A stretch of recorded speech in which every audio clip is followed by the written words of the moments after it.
Welcome to this special CNBC Africa Road to Cape Town broadcast as we build up to the World Economic Forum on Africa that will take place between the 4th and 6th of September in Cape Town in South Africa. I'm Kenneth Igbomor, the host of today's discussions, and we're coming to you live from the ever-busy Lagos State in Nigeria. Our conversation today will ride on the theme of this year's event, which is Shaping Inclusive Growth and Shared Futures in the Fourth Industrial Revolution. We will share the West Africa experience, and I have some amazing people with me on this journey. And let's begin with introductions, and I'll start with the lady. I have with me Teju Abisoye. She's the Acting Executive Secretary at the Lagos State Employment Trust Fund. Also, Frank Aigbogun needs no little introductions. He's the publisher and CEO of Businessday Media. And last but certainly not the least is another young global leader at the World Economic Forum. He's CEO of ENYO Retail and Supply in the person of Abayomi Awobokun. Thank you so much for joining me on the show today, guys. And then looking at the topic, though, shaping inclusive growth and shared futures in the Fourth Industrial Revolution, I'd just like to get a sense, when you look at the West Africa story, looking at our journey to achieving inclusive growth, the Nigerian story, and then we can just extrapolate to the wider West Africa. I'd like to start from Teju, what you think about this topic and for WEF in Cape Town this year. I think this is an opportunity for West Africa to actually begin to prepare ourselves, to begin to be more active in making sure that we're taking the right steps towards the Fourth Industrial Revolution. That means preparing the youth, the labor force, preparing the companies to, to the reality of what's happening with technology in the Fourth Industrial Revolution. Opportunity to seek private sector, public sector, philanthropy partnerships to make sure that we're doing the right things, to make sure that the economy is growing and we're positioning ourselves appropriately for the Fourth Industrial Revolution.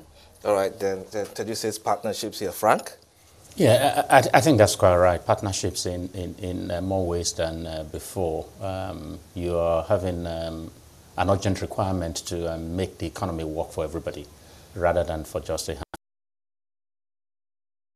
handful. The required reforms needed, to expand economic activity, create wealth, and most importantly, if you look at the landscape in West Africa, an exploding youth population that for them, urgent need to provide jobs, and then skilling these people to be ready for the job required in the Fourth Industrial Revolution. All right, then, Yomi?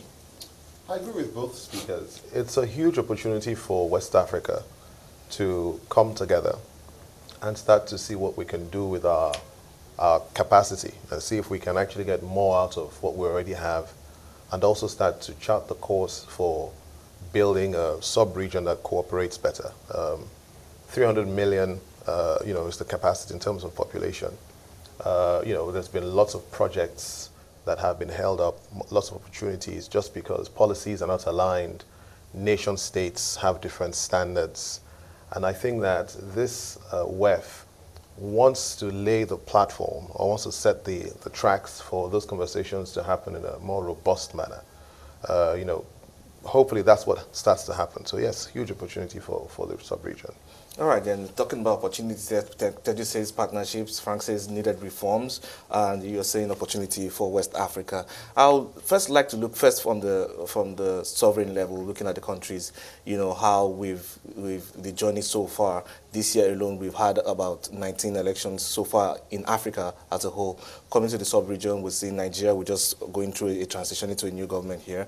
Well, though it's the same government, but it's a new tenure for the government. Next year, Ghana is looking to go into elections, and it's going to be the story going forward for countries. But then, talking about a shared future, it's one of the most interesting times, in West Africa or in Africa as a whole. When you look at, initiatives like the Africa Continental Free Trade Agreement coming on board, it's we're at ECOWAS level. We're hearing more talks about getting a single currency on board in there. So a lot has been going on integrating this region. I'd like you to speak on the opportunities we see in that integration.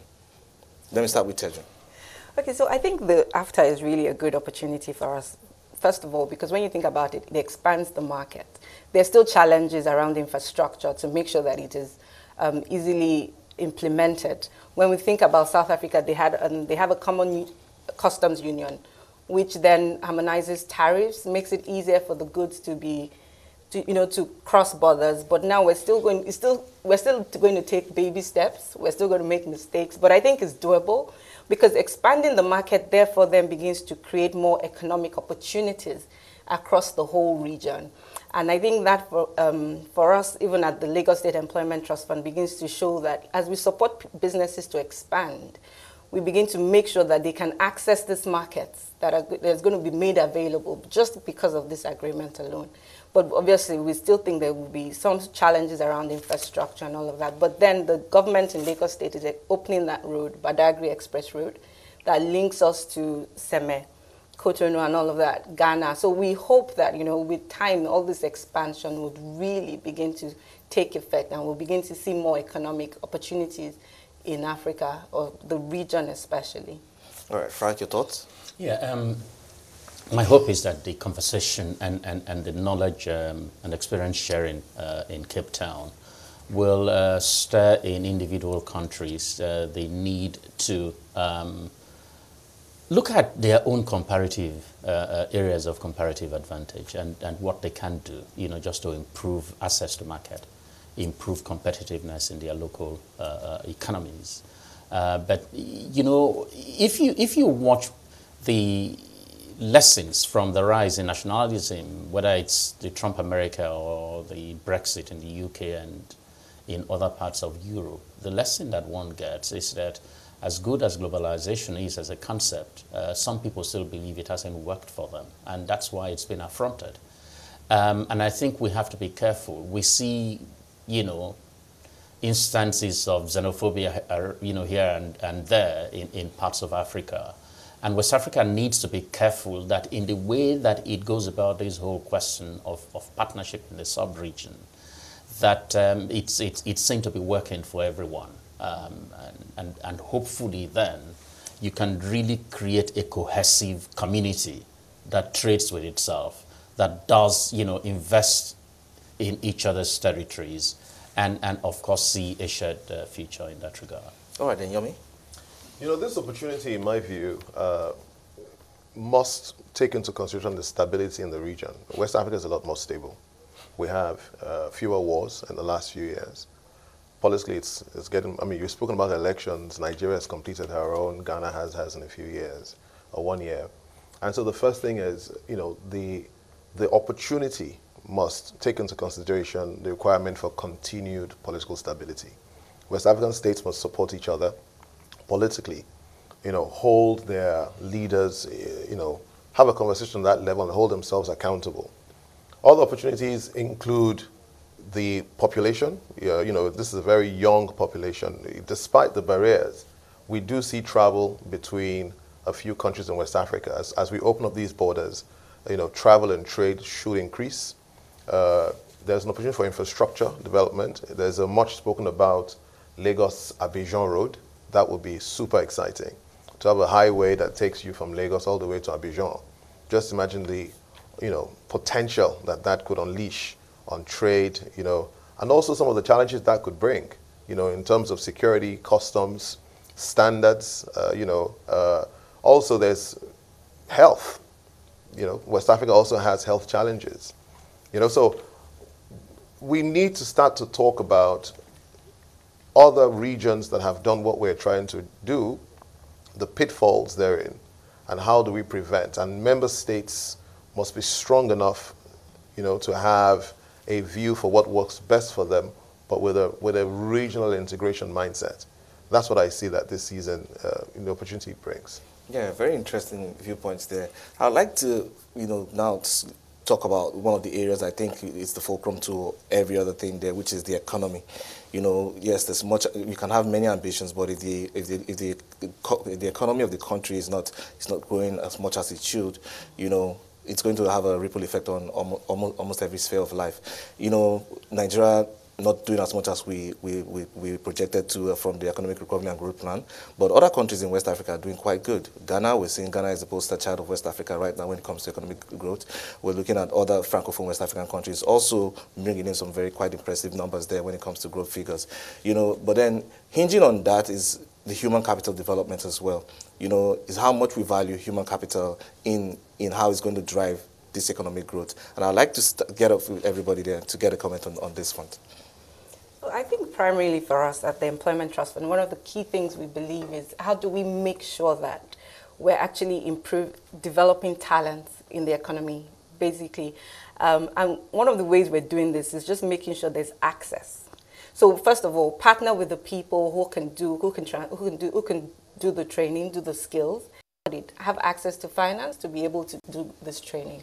Because we recognize, like Yomi was saying, that the whole Africa is the youngest continent. Over 60% of the population, still growing. At 2030, we're still going to be the youngest continent.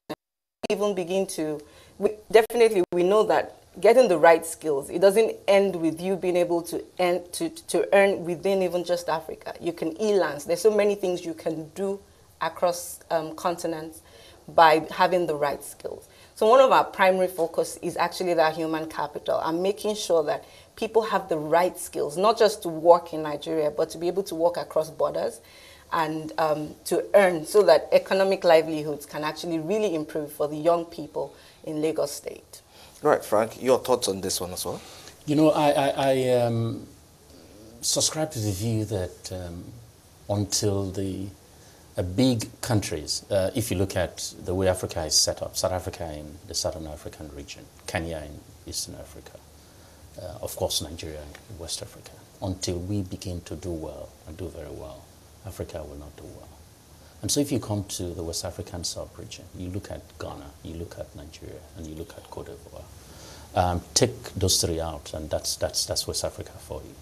So there is that urgent need for our leaders to understand the enormity of the responsibility that they carry and shoulder at this time of our development. And it is important to begin to put in place the kind of policies that grow the economy very rapidly. 2.3% growth in Nigeria for a population rising at close to 3%, in effect, is negative growth. If Nigeria doesn't grow, West Africa cannot grow. It is just that simple. But do our people, our leaders, do they know this? Do they know the urgency of the work that has to be done? So for me, as a journalist, that's always the way that I look at this. I mean, it's like a house on fire. You are in a hurry. You're either jumping out or taking some of your best things out very, very quickly.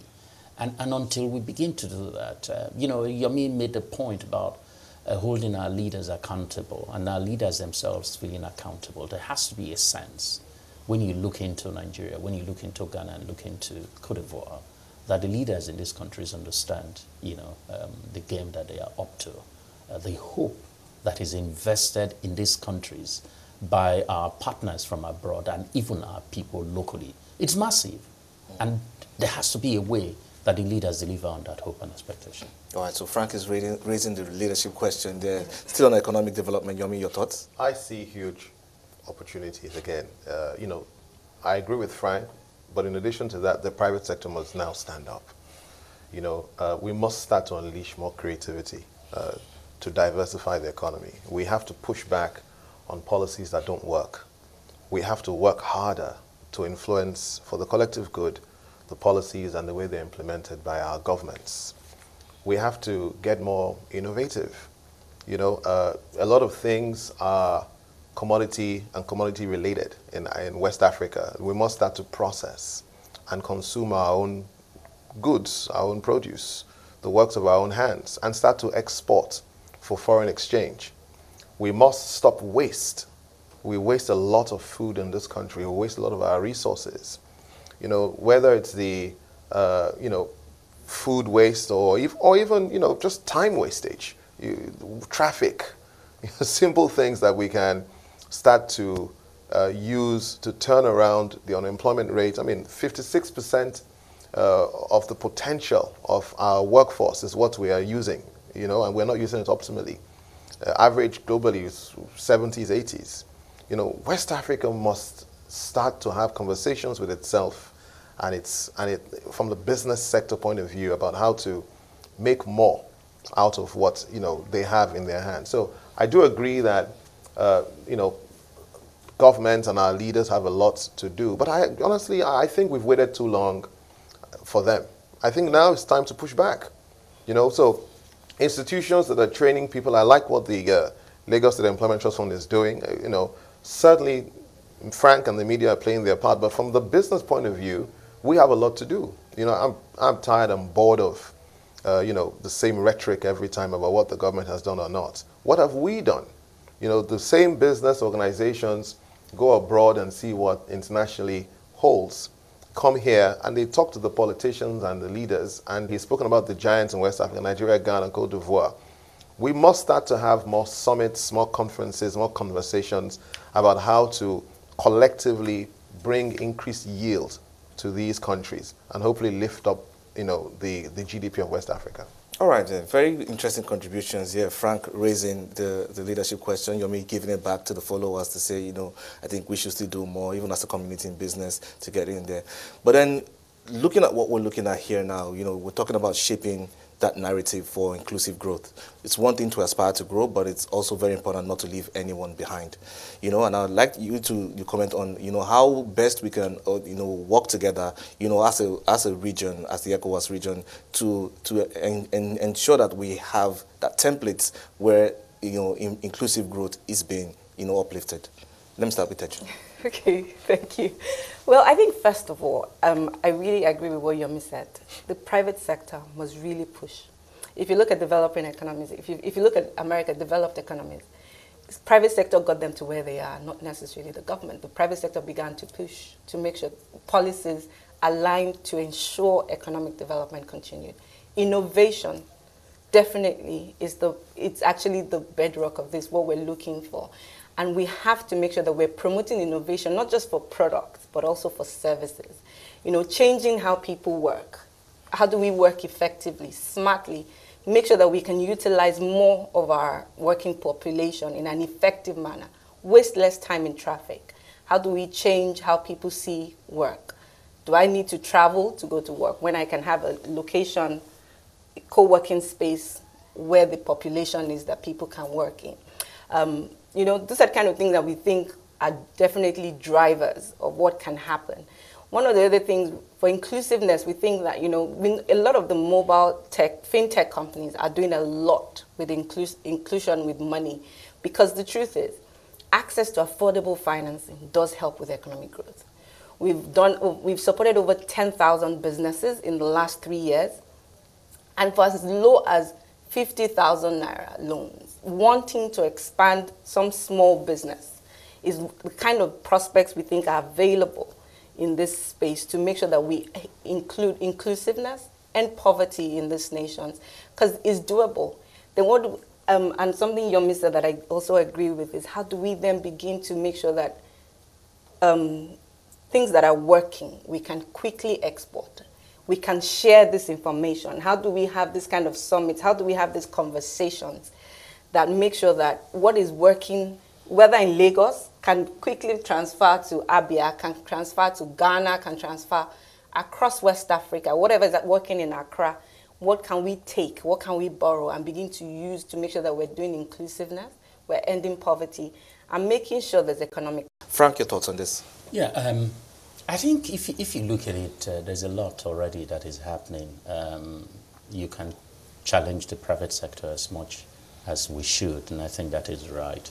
But if you look at the way our economy is structured, contribution to the economy today, if you take federal and state government spending annually, they amount to no more than 12–15%. The rest, 90–87% comes from the private sector. What I would like to see is an attitude where government annually dialogues with the private sector. This is where we think Nigeria should be headed. What is it that government should do to unleash, the potential and allow the private sector to achieve optimally? I'm not seeing enough of that, and I think that is key, it's critical. The government is not necessarily the car, but the government is like the fuel. It's like the spark that enables, that energizes that energy of the private sector to happen. Government provides direction through many institutions of government, including the central bank, for instance, including the Federal Ministry of Finance, just signals in terms of where they want to go. And it is that signal, which is like water you pour on the ground, it is that signal that the private sector, ceases to then work. And if we do more of that, I think we can. Now, when you look at the theme that very sensibly revolves around inclusiveness and inclusive growth, I think I want to see how government can support more private small farmers, for instance. Take cattle rearing. The average milk yield for the cattle by smallholders in Nigeria is about 0.5 liters per day. Whereas you can take that up to 10, 12 liters. In fact, in some countries it's at 15, 20 liters per day per cow. And one farmer in Nigeria is getting 0.5 liters. How does that person come to be part of the economy? He's so far flung away, removed from the economy. If you take palm oil, for instance, you're dealing with a situation where our yield is about 2 tons per hectare, whereas in Indonesia and Malaysia, they are as high as 30 tons per hectare. So where do you go? So there is a need for engagement. For instance, government needs to rework the strategy of the research institutes.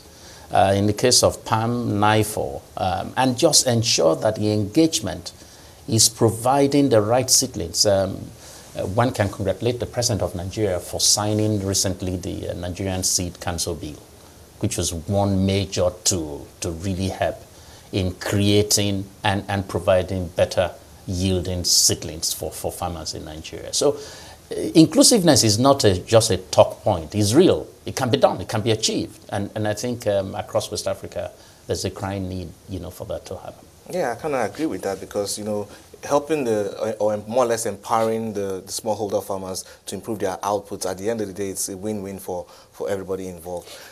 So still on inclusiveness, your thoughts? Frank is, I think it's put it on the table.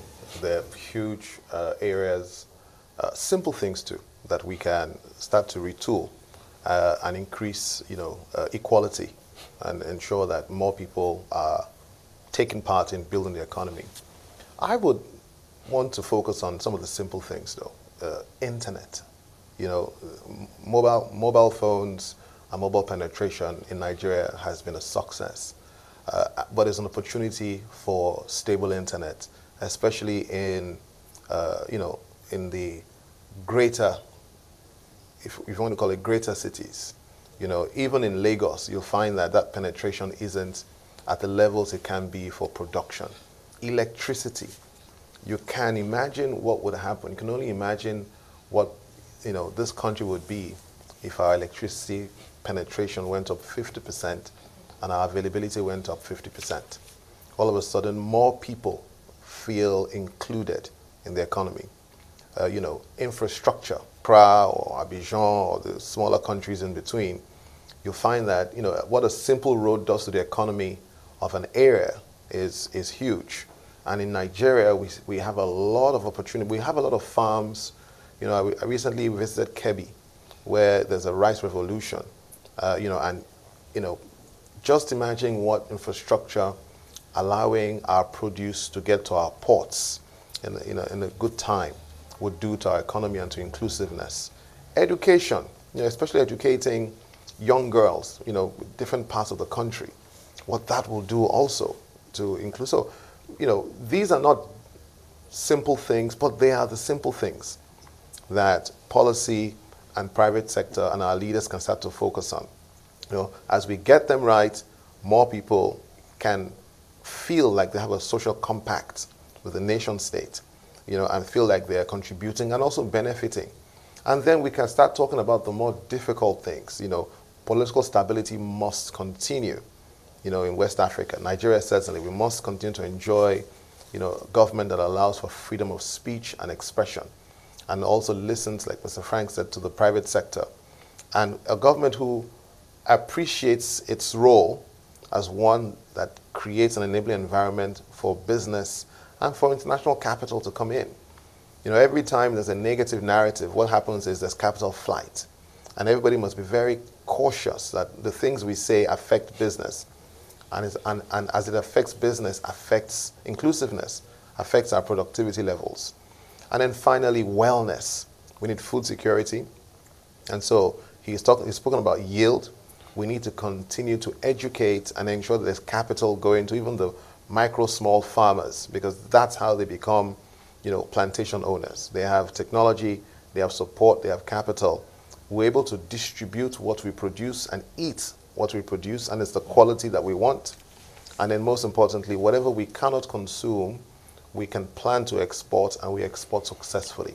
So I think they're simple things. They're not as complex as the narrative suggests, but these are things that we should focus on for inclusiveness. So your missus, let's get the simple things right. Sorry, can I also add, actually, because... I have to go to a quick break right now, but we'll pick up the conversation after the break. I've been speaking to Teju Abisoye. She's the Acting Executive Secretary at the Lagos State Employment Trust Fund. Also, Frank Aigbogun is the publisher and CEO of Businessday Media, and Abayomi Awobokun is the CEO of ENYO Retail and Supply. We'll take a short break right now, and when we return, we'll continue our discussion on shaping inclusive growth and the shared future in the fourth industrial revolution, focusing on the West Africa story. Thank you.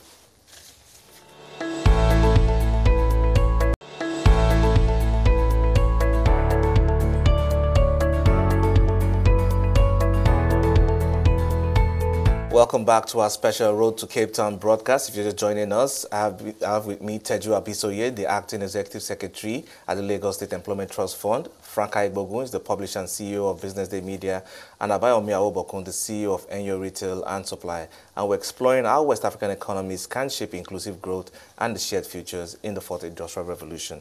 So thank you for joining me again once again. And before we left off, Teju had something burning she really wanted to say at the time, but so let me get to you. So I was just going to add that, part of the ways we're able to actually foster inclusive growth is technology platforms today. So, what we do with the smallholder farmers on platforms like Babagona, on Farm Crowdy, where they're able to aggregate smallholder farmers and literally link them to markets. And that's literally one of the ways that we're able to foster inclusive growth. They make the money available to the farmers to be able to increase yield, the technology, the consultancy, this kind of platforms, this kind of technology, this kind of structures, are the kind of ways we can actually help increase inclusiveness at the rural areas. So we don't need to export, the people don't need to move to the urban areas, but how do we make sure that even at the rural levels are getting the access, they're getting the inclusiveness we can provide through technology today is done quite easily. And then, of course, I thought to mention as well about the ease of doing business, which is the role of government. But like Frank was saying, unless the private sector talk more to the government about what is required to make sure that business capital can flow into the economy, we need to be able to have those conversations to aid that. We actually try to do that with the small businesses, and we make ourselves available to say, look, what are the issues you're experiencing, whether with government agencies, whether with licensing. Share it so that we can make sure that we're influencing the policies that will make sure businesses thrive and they continue to, expand and grow within the economy. All right, then. Thank you. That's very, very solid point you just made there. Because I'm looking at the structure of how our economies are in West Africa. And for me, the way I see it, one of the areas I look at is the fact that our economies are largely informal. And because of that, we're not capturing so many people. So many business activities are happening, but they are not playing in that formal economy or captured as they should. And I'd like to get your thoughts on this. Frank, let me start with you. On how best we can work to restructure our economies in Nigeria so that we can get more from the informal sector. I think there should be a number of programs that are initiated to expand the formalization of the economy. The process of taking small businesses that are in the informal economy and getting them ready and transiting them into the formal economy. You find that one of the major challenges, and I think this has been so clearly, dramatized, the access to capital. If you tie access to capital to cost of capital, because I think for me they both go together. As a journalist, I see an increasing burden in the area of cost. I hear business people who have access but don't think they can afford the capital that they get. So both of them must be taken together. There has to be a way to promote that process in an engaging manner, because a small private company will need help and support, to get ready. Sometimes capital is available, but the owners of the capital don't see the businesses as ready, to absorb or to take in that capital in a profitable manner. So I think there's a way for government, a role for government to play here. There's also roles for non-profit organizations, philanthropic organizations that I'm sure make a lot of things happen. So if we do that, and it's to prioritize it, and then of course improving access to technology as well, which in many cases can be a leveler, that levels the playing field for businesses. I think that in the light of what we have seen, the signing of the free trade agreement, there's also a point in which I believe small businesses need to look outside to think of what can be done. How are they doing it elsewhere that can also, inspire them to do better here? But I believe that it's good we all go to Cape Town and have a conversation, but it is perhaps more important for the conversation to be happening here in our own respective countries. Very, very solid valid point that you made there, Abayomi. Allow me to start from where Frank stopped about the conversation. The Africa continent is only a framework to allow countries compete better within themselves and also increase their markets. But it's not a silver bullet. What should happen after signing is that government partnering with research institutions, partnering with the private sector, should start to ask themselves, how do we make the most of this, not just in the short term, but in the long term? You hear or you read of statistics, in Europe, for example, where Germany, is a major trade partner with the UK, where I think about 7,000 cars produced in Germany are shipped to the UK daily. And that's just an example. There's dairy from other parts of Europe, to the UK and things like that. And that's got to be the way we see this opportunity. And so Frank ended with a conversation, and that's what I'm starting that. There should be an internal conversation happening now, not just about where we're strong and where we're weak, but about the resources we need. What can our leather do for them in Rwanda? I didn't even get my point. What can our commodities processed here help other countries achieve? And that's not happening. And it's certainly not happening, with the energy levels that it needs to happen. And then our young people, Teju's mentioned that too, do not need to travel to work. We've got the internet. We've done incredible things with fintech in this country. And I don't think that enough has been said about that. And it's primarily driven by people under 40, But how can we unleash that on the continent? Because Nigeria is so huge. There's probably a demography in Nigeria. It's a massive, population, massive landscape. We can unleash the strength of our young people on the continent under the free trade framework in a way and manner that they don't necessarily have to physically travel, but they can earn money sat in Nigeria. and still get to pay taxes and contribute to the economy. Our economies in West Africa are largely commodities-based. And then we have a huge informal economy, and we've been talking about making them more, process-based, and also increase the yield from our agricultural sectors. Those conversations need to deepen. All right, then. Talking about conversations that need to deepen, piggybacking on what you said about the youths there, it's jobs, jobs, jobs. We all agree that the kind of jobs that our youth are going to get, not just any salary earning jobs, but jobs that are improving the quality of lives they are living, and also understanding what that future of work will be. It's like trying to hit a moving target. Right now we're seeing new designations that we never heard before. New type of professions are coming up, and then having that mindset to understand how the world is changing, and having regulators also understanding how it is changing and catching up with how technology is moving and improving, the future of work in Africa. I'd like to get Teju, because you seem to work with quite a lot of young people. So I think that primarily, the first thing that we must concentrate on in partnership with the private sector is how to make sure that there's access to the right skills. First, I think, so today our experience is that there are many companies always poaching the same people, especially in the tech space. So they're not able to, obviously that means the talent is not excess. Supply is less than what is demanded. And even if you look at the numbers in the UK, they tell you about the deficit for the technical skills they actually need to grow the economy to where they want it to be. So we think that it's important that we begin to develop these skills in the market locally.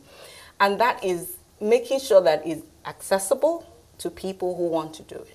For us, we're looking at it as a structure where it's a student loan to the person, to the individual who wants to develop their talent. So as long as you have the skills, as long as you have a job you want to take or an opportunity and you know where you can get the training from, all we need to do is validate that you do have that opportunity, afford you the student loan so that you can actually get that skill.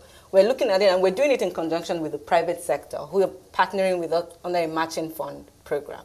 So students can actually have, youth can actually have access to that education that is required to make sure that they're ready for the future of work.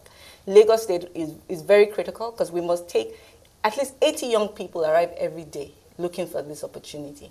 There's still a large informal sector, but how do we then also help that informal sector and young people in that population also get skills to be able to work within the economy? And we're doing, it's just different programs that are available, whether you're looking at construction industry, whether you're looking at technology. We want to be able to make sure that everybody has access to the right skills that would enable them work. All right, now, so on the future of work, Teju says, let's focus on skills. Frank, your thoughts? I believe that skills will always be high in around Africa. There was a report in the Financial Times last week about what Africa is doing about higher education, university education, pointed to quite a number of interesting success stories across Africa. I think, as Teju has said, there is that requirement for collaboration between government and the private sector, because ultimately, anyway, when these guys are ready, they are headed to the private sector. So that's the preferred destination. And I think the private sector should or must have an interest in ensuring that the labor force for tomorrow, one can only just congratulate Lagos State government and indeed other state governments for what they are doing. Teju also mentioned the influx of people into Lagos. I think that Nigeria needs to take a very, very honest look at that. Everyone shouldn't be headed to Lagos. There should be a number of at least 5 competing centers attracting the youth in Nigeria. That way you can reduce the burden and the pressure in Lagos, but most importantly, offer people more opportunities. There's no reason why people should not be rushing to Bayelsa, rushing to Rivers State and Delta State for the significant energy endowment in those states. If that is not happening, I think as a people we must ask ourselves why and what can we do. I spent some time in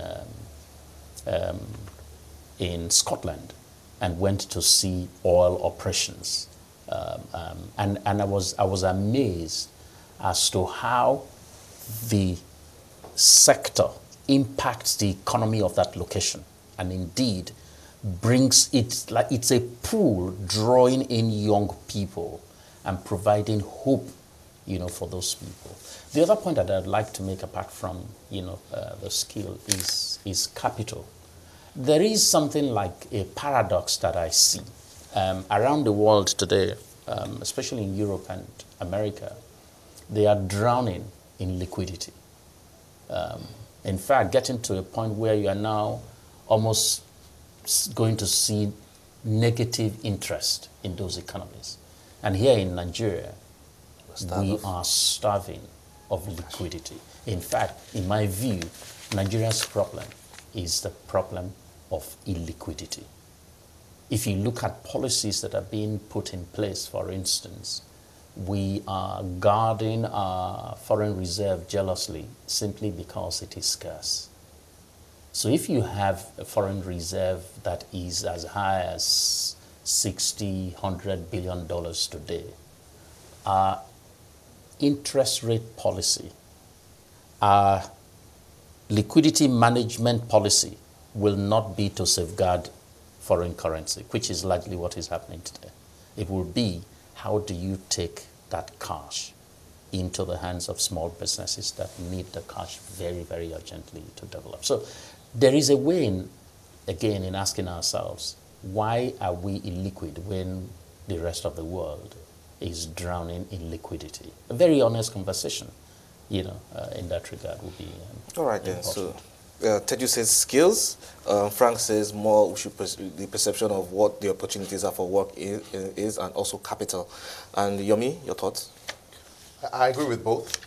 In addition to that, I'm going to talk about an experience I had recently, again in working with young people, fintech, where I saw an armada, a large number of young people doing interesting things, with coding, and they all seem to come from the same university. And the point I'm making here is that there is already some good work happening. The first thing that I would advise is that we replicate a lot of that good work. So good work happening, preparing young people for to be part of a successful labor force, in the new world that we're getting into. How do these regulators prepare industry for the changes coming to ensure that the skill sets and the jobs that businesses create, are comparable to the jobs, that give nations the competitive edge, some of the nations that we're talking about that Frank has visited. I'll give you a very simple example. Mechanics. There's tens and thousands of mechanics in Nigeria. Most of these mechanics are able to repair cars that are no longer being built. I mean, we have countries globally talking about discontinuing, cars that use petrol, cars that use diesel. Nobody is talking about tooling our mechanics in our institutions for these changes. I'll give you another great example. A gentleman is building a refinery in Lagos, in Nigeria, which, to all intents and purposes, is supposed to be one of the most sophisticated in the world. How many of our engineers, are able, engineering students? He's employed thousands of engineers, but how many of our engineering students from our institutions are able to see, even if they can't work there, and see the technologies, being implemented? And it's not that the entrepreneur isn't able or willing, it's that the institutions aren't thinking about it.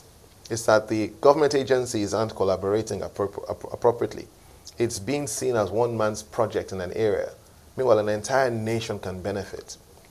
And we can keep talking about examples where there is an oasis in the desert of preparation for the future, but that oasis is very small in terms of the bigger picture. So I say, certainly skills, there are examples of those of institutions doing that successfully. We should replicate and expand.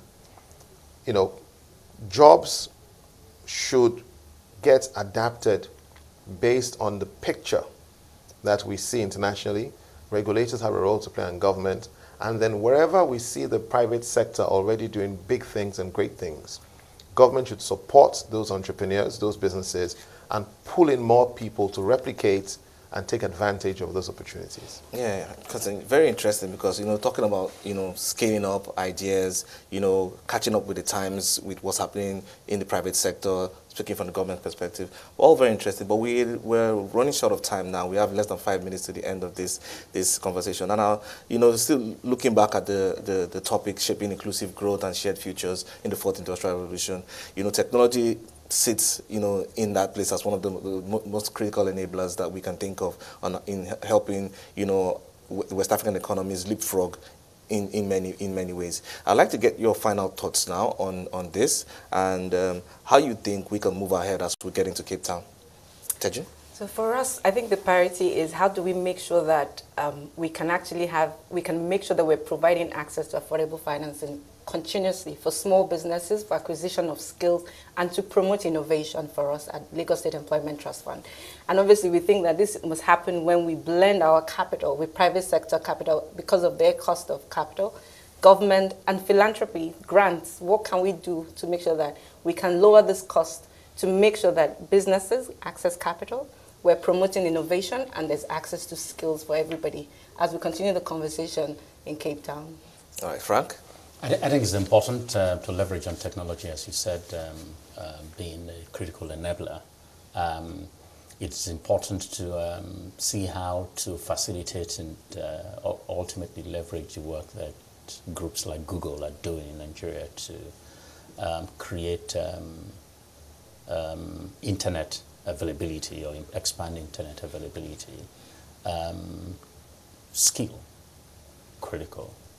I think, as I said again, low-hanging fruit for me will be getting capital into the economy. How do you ensure that capital that is stranded elsewhere can find its way here? So we must prepare people, we must prepare the economy to be a preferred destination for capital as well. Your final thoughts, Yomi? Final thoughts, I think we should do all we can to use technology to improve the narrative. We desperately need to ensure there's political stability. It would be great to see technology content of jobs increase and of businesses prepare for that. And so automatically, there's a more demand for skilled workers and skills and education in those areas. Then finally, it'll be great to see technology-enabled cities.